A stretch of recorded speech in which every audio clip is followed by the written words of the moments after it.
शरण्याची लूट होती त्यामुळे मी आईला बोलून घेतलेलं होतं, कारण एकटीला मला इतके सगळे कामं अजिबात सुचत नाही.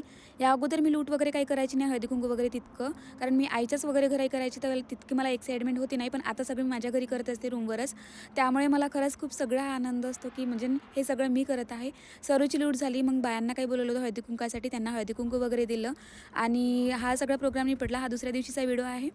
विराजला स्कूलमध्ये तिळगुळ न्यायचं होतं आणि हे सगळं बघून ना मला अगोदरच्या माझ्या शाळेच्या दिवसांची आठवण आली होती.